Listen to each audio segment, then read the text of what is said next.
کہتے جی کہ حبیب الرحمان کے کاروبار کے پتہ نہیں کیا دعا کر دیں بے روزگار.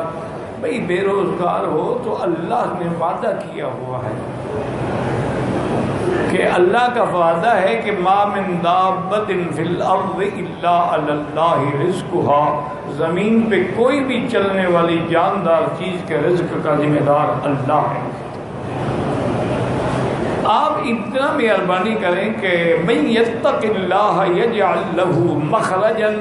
جو اللہ سے ڈر کے گناہ چھوڑ دے اللہ راستے بناتے ہیں. وَيَرْزُقْهُ مِنْ حَيْثُ لَا يَحْتَسِبُ. اس کو رزق وہاں سے دیتی ہے جہاں سے اس کا گمان ہی نہیں ہوتا. اس کی چھوٹی سی میں مثال دوں. یہ میں کو اپنی پیری بزرگی نہیں دکھا رہا کہیں ایسا نہ سمجھنا مجھے پیر شیر بنا دو. یہ کل کی بات ہے کہ میں گاڑی میں حرم آ رہا تھا تو میرے ساتھی نے کہا کہ حضرت وہ ہمارے علاقے سے آیا ہے, باٹا بھی کہتے ہیں اس کو, سہانجنا بھی کہتے ہیں, تو وہ رات آپ کے لیے پکائیں. میں نے کہا کہ نہیں وہ گرم ہوتا ہے, رات کو میرے لیے وہ نہ بنائیں. اچھا اس کے فوراً بعد میں نے کہا یار وہ یہ سوانجنا تو پھر بھی مل جاتا ہے, کچنال نہیں آتی. اچھا یہ دونوں چیزیں جو ہے نا ہماری اسرائیل کی پٹی ملتان ایریے میں اور کہیں نہیں ہوتی.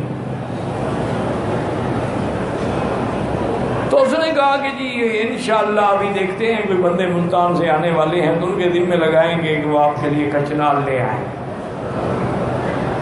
میں کہا ٹھیک. آج عصر کی نماز پڑھ کے میں بیٹھا تو میرے پرانا دوست ہے کہ ساتھ وہ آیا اور شاطر پکڑ میں کہ یہ کیا کہتے جی کچنال لایا ہوں آپ کے لیے.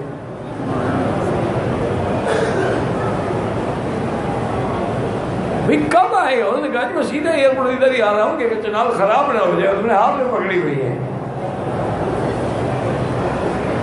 تو اللہ اس طرح دیتے ہیں. حالانکہ میں نے الحمدللہ نہ مانگی نہ میں نے اس کو کہا ہے,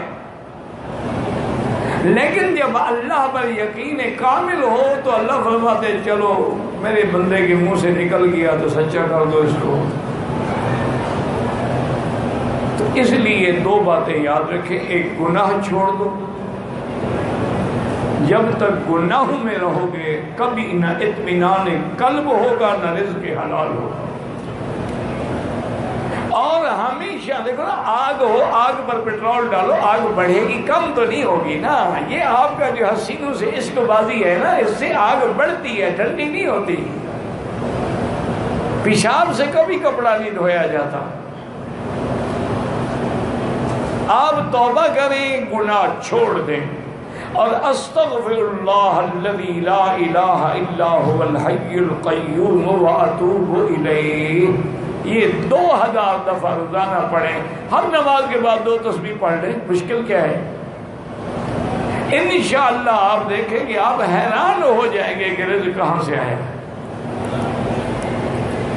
اسی طرح ایک صحابی فرماتے ہیں کہ میں بڑا ہی اداس تھا, غمگین تھا, پریشان بیٹھا تھا کہ حضور پاک تشریف لائے.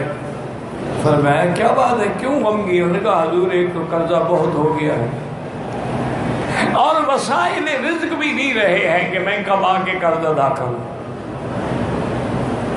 آپ نے فرمایا اللہ کے بندے یہ کیا مشکل ہے, میں تمہیں ایک دعا بتلاتا ہوں پر اس کو یاد کر لو.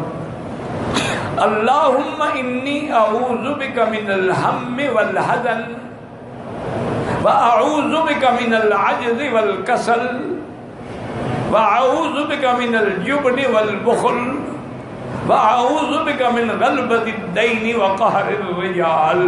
اور میں 3 دفعہ صبح 3 دفعہ شام کو پڑھ لیا کرو. صحابی کہتے ہیں میں چند دن پڑھا تو سارے ہم غم قرضے سب کچھ ختم, اتنی دولت آنے لگی میں حیران ہو گیا. صرف یہ دعا 3 دفعہ صبح 3 دفعہ شام. مشکل کیا ہے؟ ایک اور صحابی نے شکایت کی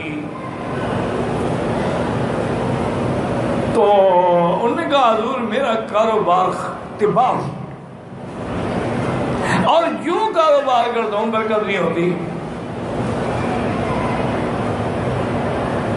ہر گھر میں کوئی مشکل بات نہیں ہے. جب بھی تم دکان کھولو، دکان میں جاؤ یا گھر میں جاؤ یا کمرہ، گھر کے کمرے کو کھولو تو بسم اللہ والصلاۃ والسلام علی رسول اللہ صلی اللہ علیہ وسلم اور قل هو اللہ آتی ہے سورت ایک دفعہ پڑھ لیا کرو. اب کیا مشکل ہے جی؟ آپ نے دکان تو کھولنا ہے نا.